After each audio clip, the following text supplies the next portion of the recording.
volume 0%. Good afternoon, and welcome to More Than Meets the Eye. I'm your host, Blind Prime, and for today I have for you Transformers War for Cybertron Seige Brunt. He is a weaponizer, and this is a continuation of the Weaponizer series. So far, we have gone over 6 Gun, we have gone over Slammer, we have gone over Cog, and now we are entering into our first Decepticon. And there's only 3 if you count the modular city builder guys. You count Air Raid, there's 3. If you don't count Air Raid, there's 2. This is Brunt and Fast Track. And we will be getting to Fast Track after a while. But we will be getting to Fast Track. What's next after Brunt? Yep. Fast Track is next. So yeah, we're next is Fast Track. Brunt will be one of the last. He's next to last. I accidentally saved all the Decepticons for last. Unintentional. Alright. So Brunt here is a more unique Transformer, I think. He's got a design that's pretty drone-like from what people are saying.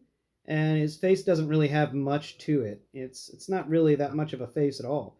So, in a way, yeah, this guy could totally be army built. And I guess it's Brunt the Grunt.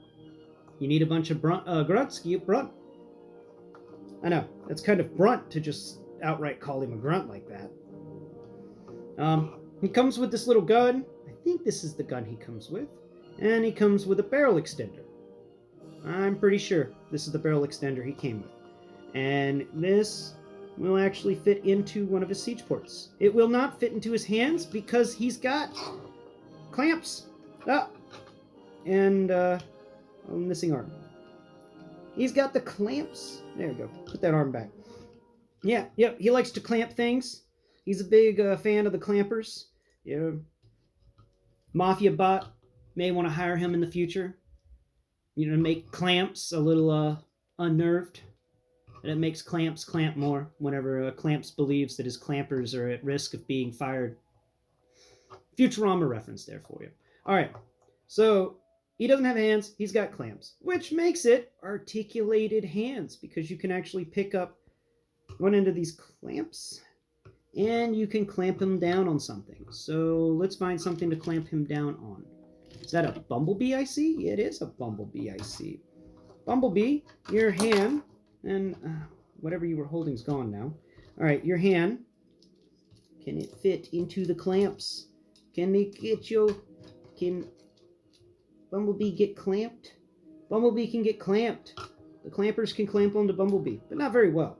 They're not really good for clamping onto things like a Bumblebee. But they are pretty oh, you were holding the crazy sword. They are pretty decent at clamping onto things like this crazy sword.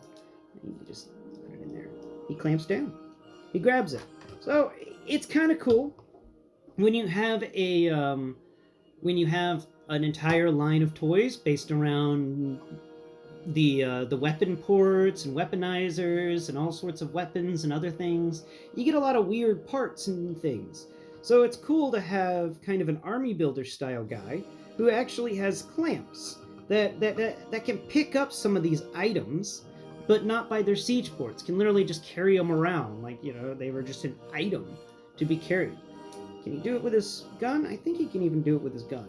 Yeah, he can clamp onto his gun. Look at that. He can hold his gun with the clamps. This guy's a clamping pro. Alright, well, let's see about sizing. And then we're going to talk about siege ports. Because, you know, if you've watched my channel long enough, you know that I absolutely love siege ports. I think they're really fun. So we will look at the Bumblebee comparison first. Bumblebee stands, head height of Bumblebee will be about there. So I'd say about halfway up the body, the core midsection of Brunt here. So Brunt is, yeah, I'd say Brunt's a quarter Bumblebee taller. All right, now let's get out the handy dandy Lego pad. And we're going to look at the sizing on Brunt. There it is, right there. There's the sizing. Oh, it's right at the 16 marker. Look at that. Brunt is exactly 16 studs tall. That's cool. Good job, Brunt. Way to be the average. All right, for a deluxe. Okay, put Bumblebee back. And we'll talk about siege ports. So we've got on each arm there is one siege port on the lower arm. On the upper body, there really isn't. He's got these weird things on the backs of his arms, which kind of feel like they're siege ports, but they're not. They're ports for something else that either came out in the Combiner Wars trilogy stuff, or was an idea that Hasbro had down the line but never followed through with, or is something that I've just never figured out. But I have no idea with these weird ports on the backs of his arms.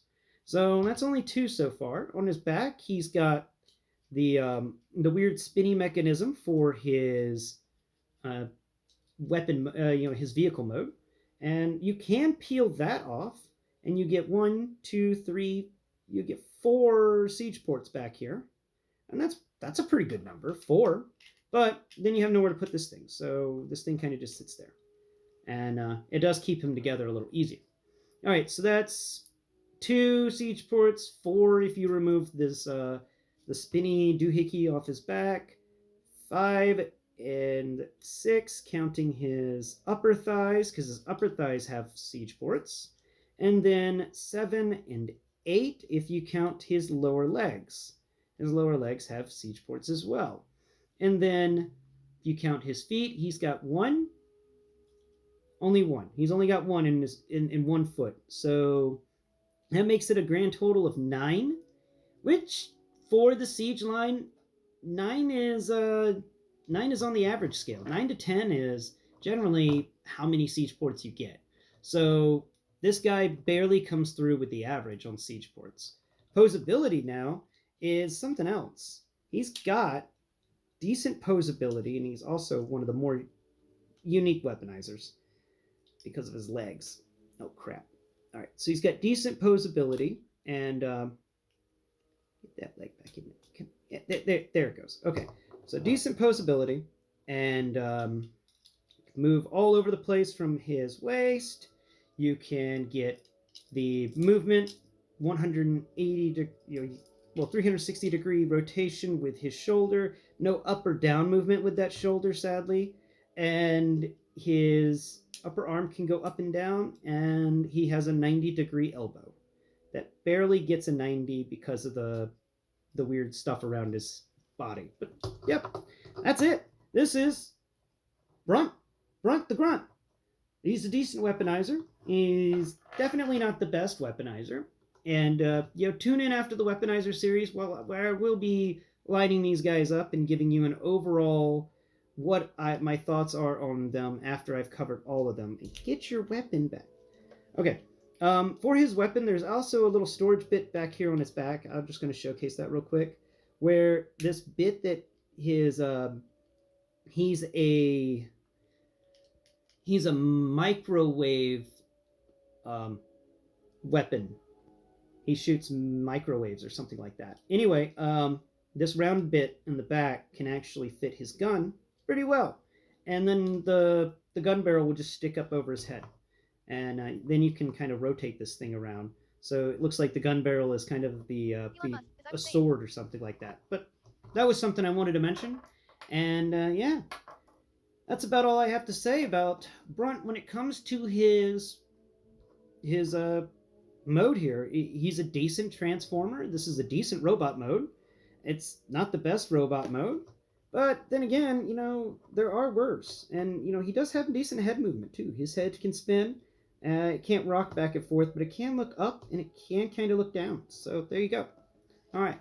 Tune in next Prime, where I will be discussing and teaching how to disassemble this guy into his component pieces and then reassemble him into his crazy microwave tank. Or macrowave tank. I'm going to have... Is it a maser? Maser tank. That's it. A maser tank. Microwave lasers. Masers. All right. Bye-bye for now.